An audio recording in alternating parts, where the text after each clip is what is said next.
Hi folks, and welcome to this video in the Profile Builder series, where we'll see how to replace Rhapsody's default welcome page with your own, and how to launch custom guide me's from that page. The first thing we need to do is to create the welcome page. Now that's simply a HTML file.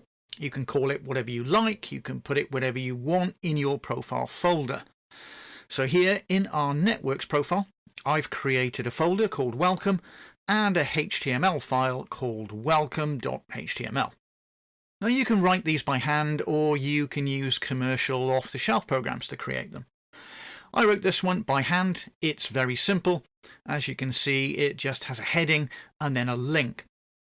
But this link, rather than opening another web page, opens a guide me. Now the secret sauce to that is to prefix the path with $guide me : exactly as it's written here. Now in this version of Rhapsody I'm using, you can reference OM root, so it's not hard-coded, but that's pretty much all. Behind the scenes, Rhapsody basically hijacks that link when you click it and displays the guide me, but it doesn't yet support things like environment variables. As you can see, this one is referencing the Getting Started guide me that we built in the last video. The next thing we need to do is to have our profile use that welcome page instead of the default one.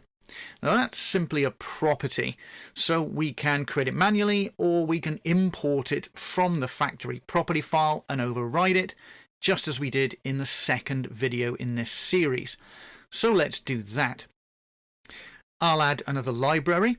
Now of course I could also modify the existing one, but in the tags here I'll set that library to import any property with the word welcome in its title. Now we can ask the profile builder to import the factory PRP file, and there is the property that we want, welcome screen path. Now that's a string, so I'll just simply paste in the path to that welcome page. And notice that again I'm using OM root, so this profile will work for all of my users wherever they choose to install Rhapsody. One other thing to remember here is that when referencing file paths in Rhapsody properties, always use the /. When Rhapsody reads property files in, it interprets a / as an escape character, so if you do use them you will have to use double /. One last thing to note is that if you set this property, or any property come to that, in a property file, like we're doing, and there are other profiles loaded that set that same property, you have a race condition. Now in this case, that means you can't predict which welcome screen you're going to get. Now if you think that might be an issue, then the most robust solution is to define a project level stereotype and set the property value there instead. But here it's not a problem for us. I'll click save, and since I have auto generation switched on, that automatically generates the property files for our networks profile.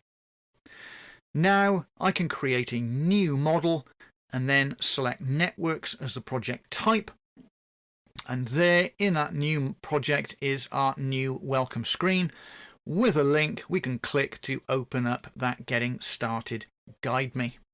Well, that's it for this video.